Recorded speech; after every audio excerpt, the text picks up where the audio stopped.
बच्चों, अभी मैं आपको बताऊंगी ब्रह्मांड की उत्पत्ति कैसे हुई है।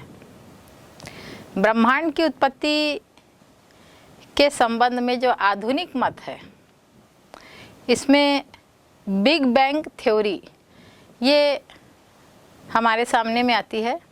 बिग बैंग का तात्पर्य क्या है? एक बृहत विस्फोट। बिग बैंग की ये जो थ्योरी है, ये गणित के सूत्र पर आधारित एक मॉडल है और इस थ्योरी को बनाने के लिए जो प्रमाण हमें मिले हैं, उसमें एडविन हब्बल ने सन 1927 में ब्रह्मांड के विस्तार की चर्चा की है।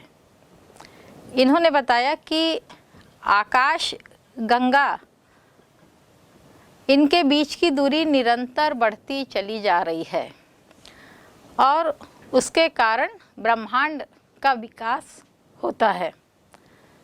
ब्रह्मांड के निर्माण के संबंध में इन्होंने बताया कि ब्रह्मांड का जो विकास है, यह विभिन्न अवस्थाओं से होकर होता है। आरंभ में क्या था? ब्रह्मांड एक सूक्ष्म अति छोटा गोलक, जिसको हम एकाकी परमाणु कह सकते हैं, उसके रूप में ब्रह्मांड का अति सूक्ष्म गोलक एक ही स्थान पर विद्यमान था। इसका आयतन बहुत ही सूक्ष्म था, लेकिन इसमें तापमान और इसका जो घनत्व, जो डेंसिटी है, वह अनंत थी। इसका इन्होंने उल्लेख किया है। इसके बाद इन्होंने बताया कि यह जो छोटा सा गोला था, ब्रह्मांड निर्माण की प्रक्रिया में ये जो छोटा सा गोला था, इसमें विस्फोट होता है और विस्फोट के साथ ही इसका बृहत विस्तार होता है। यह जो विस्तार की बात हम कहते हैं, तो यह विस्तार आज भी निरंतर जारी है। एक गोले का विस्फोट हुआ, विस्फोट के बाद कुछ ही सेकंड में इसका विस्तार प्रारंभ हुआ और यह विस्तार कुछ समय के बाद इसकी गति धीमी पड़ जाती है। प्रारंभिक जो 3 मिनट है, इस समय पहले परमाणु का विकास होता है, ऐसा हब्बल महोदय का मत है। ब्रह्मांड निर्माण की जो प्रक्रिया होती है, इसमें एक छोटा या जो सूक्ष्म गोला है, इस गोले में विस्फोट होता है और विस्फोट होने के साथ ही इसका विस्तार होने लगता है। यह विस्तार आज भी जारी है।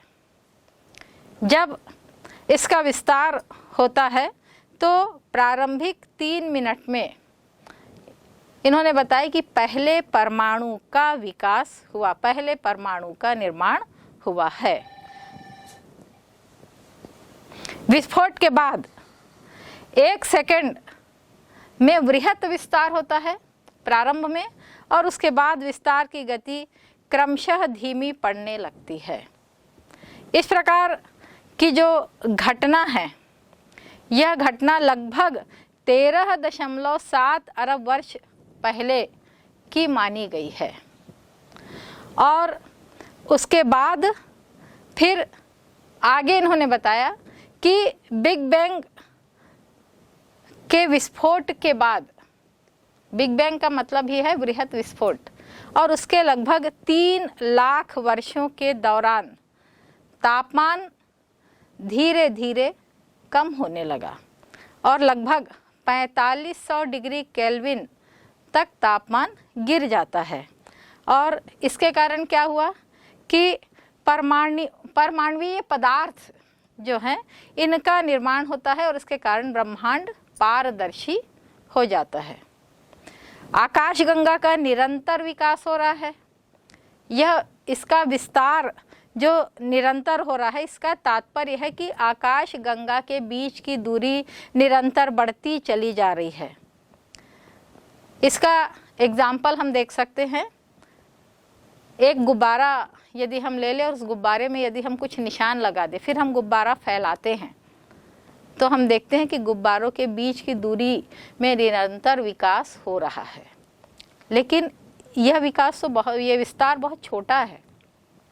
आकाशगंगा के बीच की दूरी बहुत अधिक तेजी से बढ़ती चली जा रही है, और ये जो जितनी तेजी से बढ़ रही है, यह बढ़ने की जो प्रक्रिया है यह हजारों प्रकाश वर्ष की स्थिति तक यह तेजी से बढ़ता चला जा रहा है। तो विस्तार का तात्पर्य क्या है? आकाश गंगा के बीच की दूरी का विस्तार होना।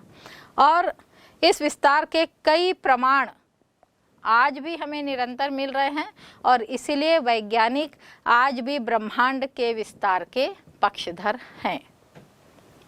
ब्रह्मांड के विस्तार के संबंध में नासा ने भी स्पष्ट किया है कि ब्रह्मांड की जो शुरुआत हुई थी उसके 1 सेकंड बाद ही ब्रह्मांड का तापमान बढ़ गया, और यह लगभग 5.5 सेल्सियस था। तापमान के बढ़ने के साथ ही ब्रह्मांड जब फैलने लगा तो इसमें इलेक्ट्रॉन, प्रोटॉन और न्यूट्रॉन के कण पाए गए थे, और उसके बाद ब्रह्मांड जब ठंडा होने लगा तो ये सभी कण आपस में एक साथ जुट गए, और इससे फिर ब्रह्मांड और भी क्रमशः बाद में विकसित होने लगा था। ब्रह्मांड के विकास यानी बिग बैंग की जो स्थिति थी, इस स्थिति में आगे की जो प्रक्रिया है इसमें इलेक्ट्रॉन का तेजी से बहाव होने लग गया, और इलेक्ट्रॉन के बहने के साथ चारों तरफ रोशनी फैल गई थी। तो यह प्रारंभिक स्थिति थी। इलेक्ट्रॉन के साथ जो न्यूक्लियाई मिल गए और उसके कारण न्यूट्रल एटम का निर्माण होता है। तो ये ब्रह्मांड की प्रारंभिक अवस्था है, और यह जो बिग बैंग की प्रक्रिया जो प्रारंभ हुई इसमें लगभग 3,80,000 वर्ष के बाद प्रकाश का दोबारा प्रादुर्भाव होता है। प्रकाश फिर से एक बार आता है, या जो आकाशगंगा है चमकने लगती है, तो प्रकाश के इस प्रक्रिया को, प्रकाश के दोबारा आने की जो प्रक्रिया है, इस प्रक्रिया को कॉस्मिक माइक्रोवेव बैकग्राउंड के नाम से जाना गया। ये कॉस्मिक माइक्रोवेव बैकग्राउंड क्या है? ये कॉस्मिक माइक्रोवेव बैकग्राउंड जो है इसकी खोज 1948 में राल्फ अल्फर महोदय ने की थी, लेकिन इनको सिद्ध करने के लिए इनको लगभग 20 वर्ष लग गए थे। और ब्रह्मांड गर्म था, ये सिद्ध किया सन 1965 में जो रेडियो खगोल शास्त्री थे, इनका नाम था अर्मोपेंजियस, और इनके साथ ही रॉबर्ट विल्सन।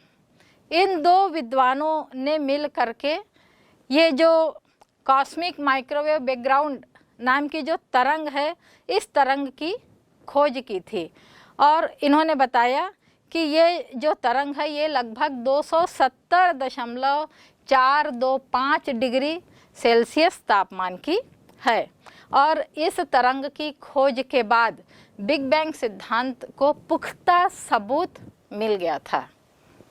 इसके बाद हाइड्रोजन और हीलियम जैसे तत्वों की जब खोज हुई तो इससे जो बिग बैंग सिद्धांत है इसको एक गवाह भी प्राप्त हो गया। तो इस प्रकार से ये जो बिग बैंग सिद्धांत है, इस सिद्धांत का विकास आकाशगंगा के विस्तार को लेकर के हमारे सामने में आता है।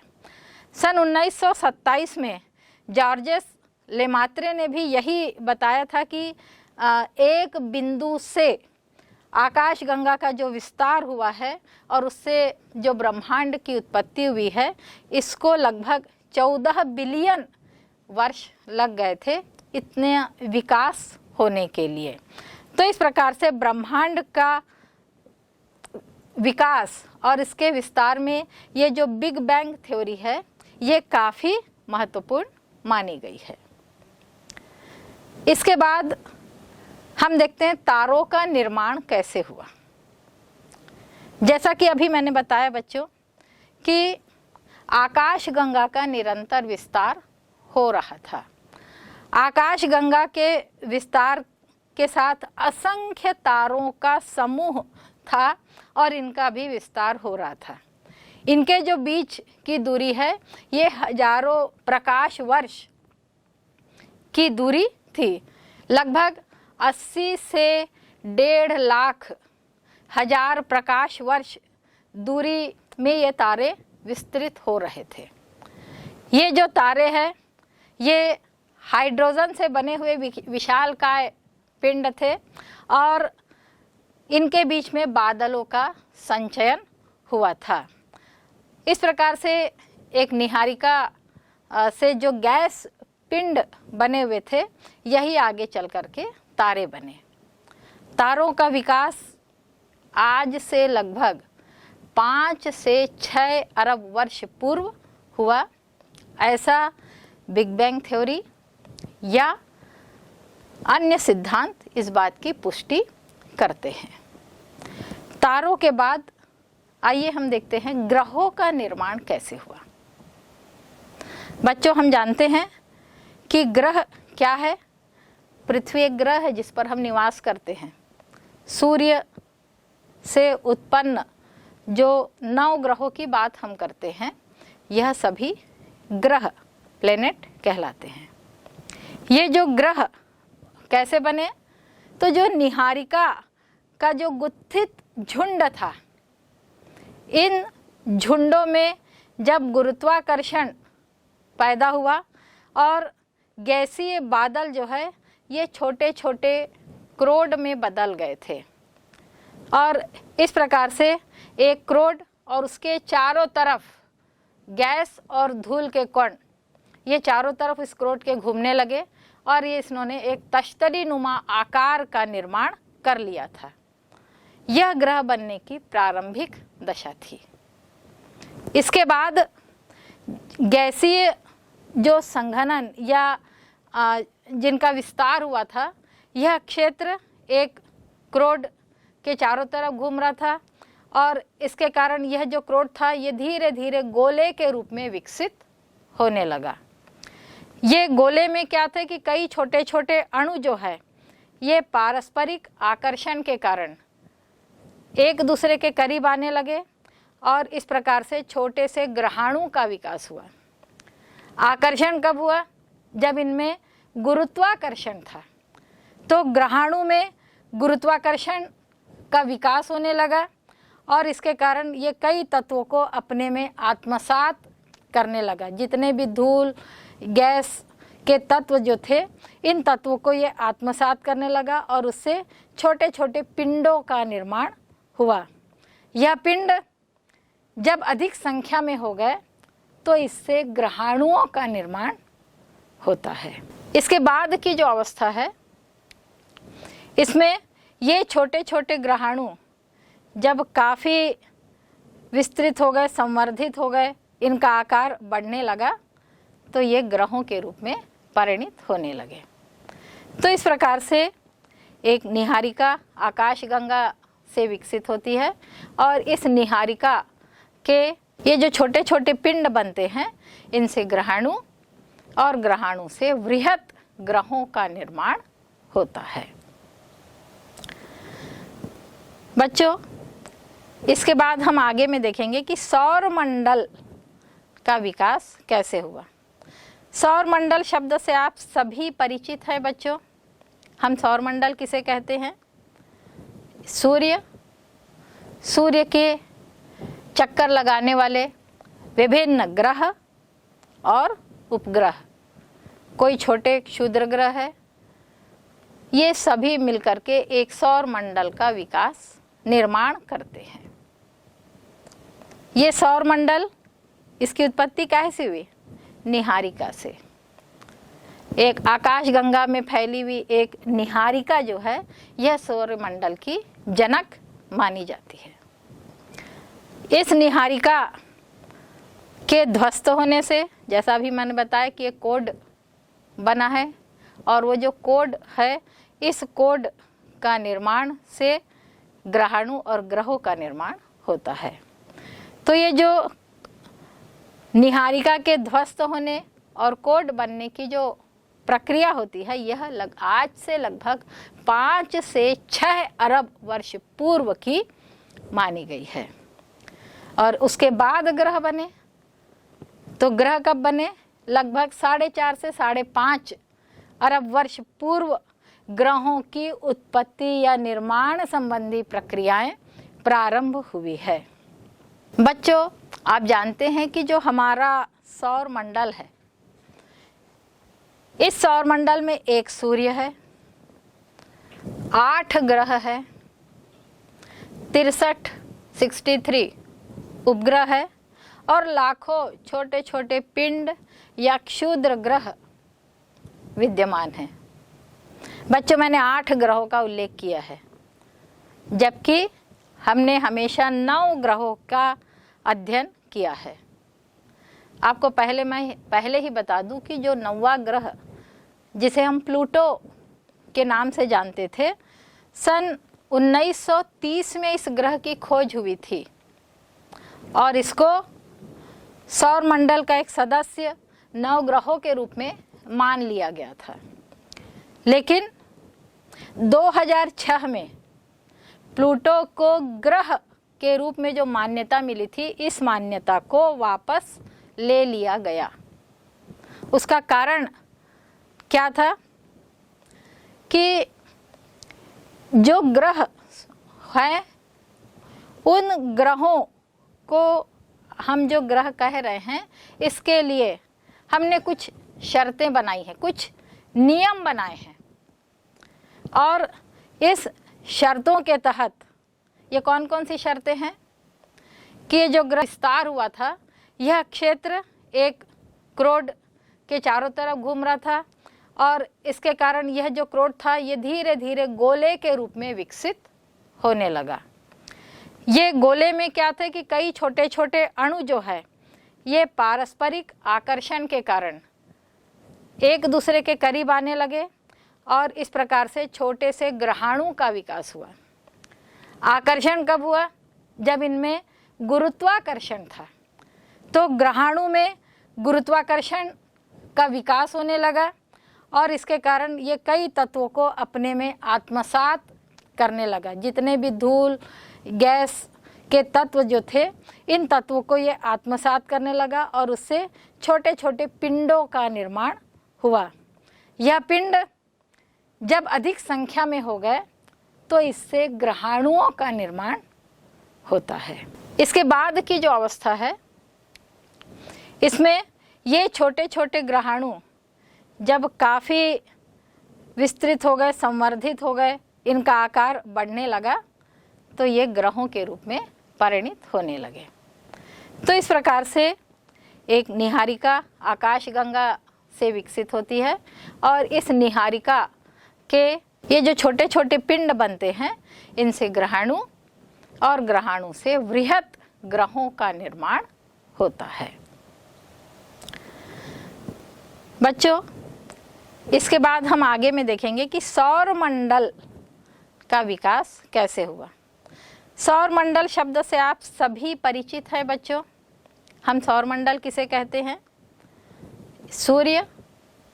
सूर्य के चक्कर लगाने वाले विभिन्न ग्रह और उपग्रह, कोई छोटे क्षुद्र ग्रह है, ये सभी मिलकर के एक सौर मंडल का विकास निर्माण करते हैं। ये सौर मंडल, इसकी उत्पत्ति कैसे हुई? निहारिका से।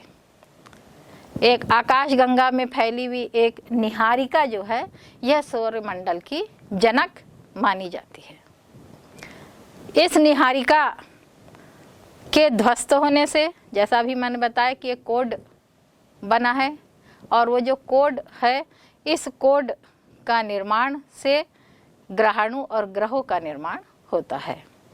तो ये जो निहारिका के ध्वस्त होने और कोड बनने की जो प्रक्रिया होती है, यह आज से लगभग 5 से 6 अरब वर्ष पूर्व की मानी गई है।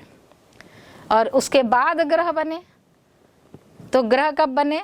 लगभग 4.5 से 5.5 अरब वर्ष पूर्व ग्रहों की उत्पत्ति या निर्माण संबंधी प्रक्रियाएं प्रारंभ हुई है। वह सूर्य की कक्षा में ही होना चाहिए, एक सूर्य की ऑर्बिट में ही ये ग्रह आने चाहिए।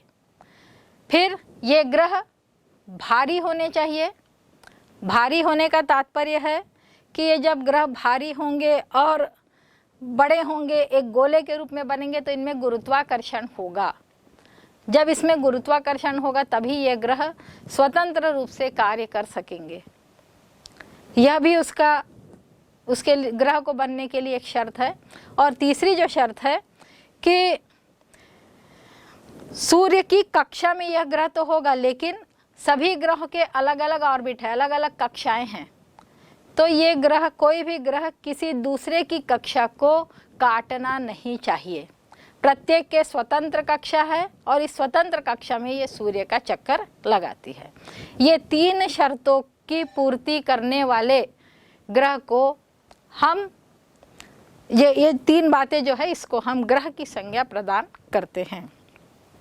यद्यपि प्लूटो भी इस प्रकार की जो शर्तें हैं इसको पहले तो पूरी कर रहा था, लेकिन प्लूटो के निर्माण के जो द्रव्यमान है वो प्लूटो की कक्षा के अन्य वस्तुओं के द्रव्यमान का जब अध्ययन किया गया तो यह द्रव्यमान 0.07 गुना है, जबकि पृथ्वी की कक्षा के अन्य वस्तुओं का जो द्रव्यमान है यह 1.7 मिलियन गुना प्लूटो के द्रव्यमान से अधिक है। और इस आधार पर प्लूटो को बौना ग्रह के नाम से संबोधित किया गया और उसके बाद में उसका नामकरण जो किया गया उस नामकरण को 13434 प्लूटो इस नाम से संबोधित किया गया। लेकिन प्लूटो सूर्य की परिक्रमा अपने स्वतंत्र ऑर्बिट में करता है और ये इरिम ग्रह है। इस ग्रह के बाद प्लूटो सूर्य की परिक्रमा करने वाला एक 10वां पिंड के रूप में जाना जाता है। तो इसलिए प्लूटो को एक बौना ग्रह के रूप में अब प्रस्तुत किया गया। तो वर्तमान में सूर्य के केवल 8 ग्रह हैं और इसके 8 ग्रह के अलावा इनके उपग्रह भी है और कई छोटे छोटे पिंड भी यहाँ पर या क्षुद्र ग्रह भी हमारे सौर परिवार में है। सौर परिवार में जो ग्रह है इन ग्रहों को 2 भागों में रखा गया है। पहला ग्रह जो है, पहला प्रकार, इन्हें पार्थिव ग्रह कहते हैं। पार्थिव ग्रह कौन से हैं? जो भीतर की ओर है। 4 प्रमुख ग्रह बुध, शुक्र, पृथ्वी और मंगल, ये चारों पार्थिव ग्रह हैं। ये पार्थिव ग्रह या भीतरी ग्रह कहलाते हैं। इनका घनत्व अधिक है, इनका निर्माण शैल और धातुओं से हुआ है और इसलिए इन्हें पार्थिव ग्रह कहते हैं। जो दूसरा या बाह्य ग्रह है, बाह्य ग्रह, इसमें बृहस्पति, शनि, यूरेनस और नेपच्यून, या इसको अरुण और वरुण के नाम से भी हम जानते हैं। तो ये 4 बाहरी ग्रह है। ये बाहरी ग्रह जो है इनका आकार तो काफ़ी विशाल है, लेकिन ये हाइड्रोजन और हीलियम जैसे सघन वायुमंडल से निर्मित है। ये ग्रह सूर्य के बहुत दूर है और इसलिए इनका इसमें जो पाए जाने वाले तत्व है, इन तत्वों में गैसीय तत्वों की प्रमुखता है।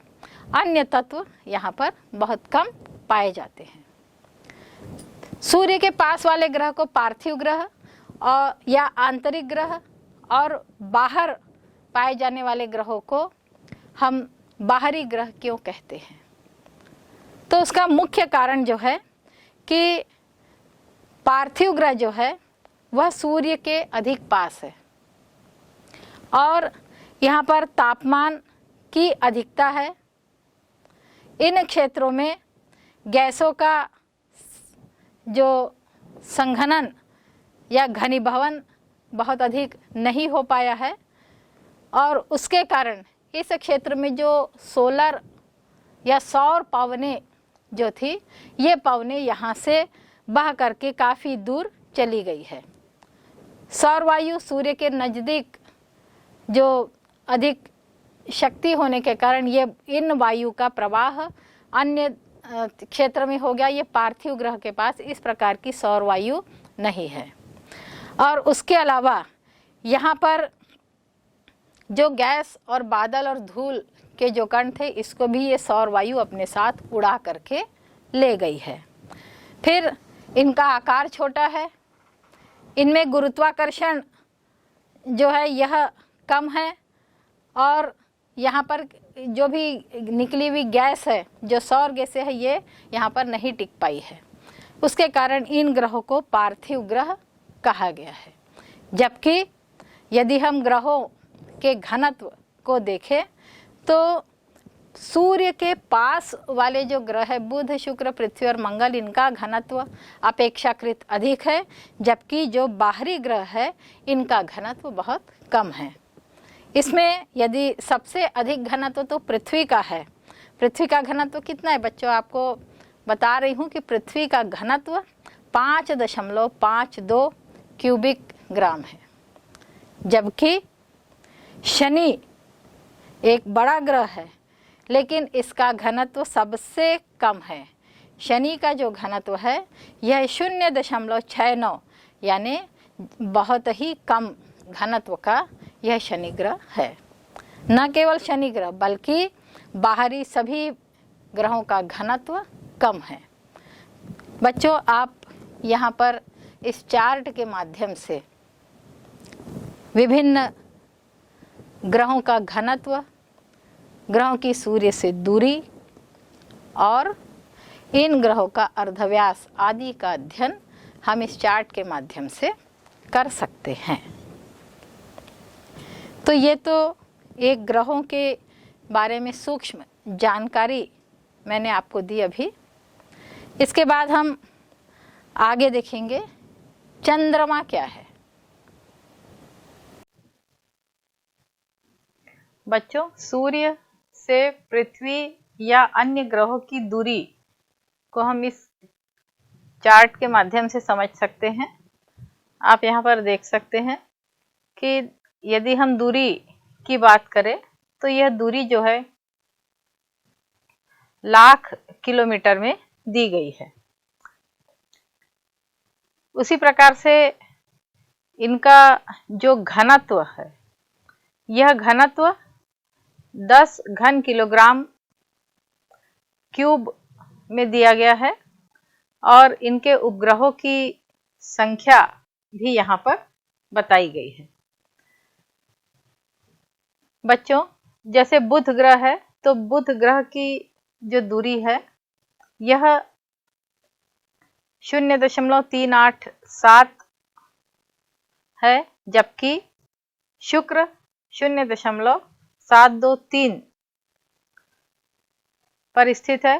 पृथ्वी की दूरी हम यहाँ पर 1 पूरी तरीके से कह सकते हैं और मंगल की दूरी 1.524, बृहस्पति 5.203, शनि 9.539, यूरेनस 19.182 और नेपच्यून 30.058 की दूर पर स्थित है।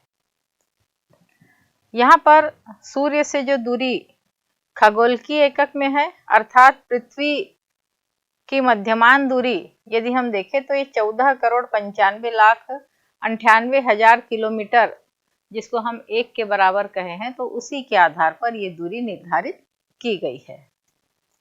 दूसरा जो है घनत्व, ये प्रति घन सेंटीमीटर में दिया गया है और इसके आधार पर जो बुध का घनत्व है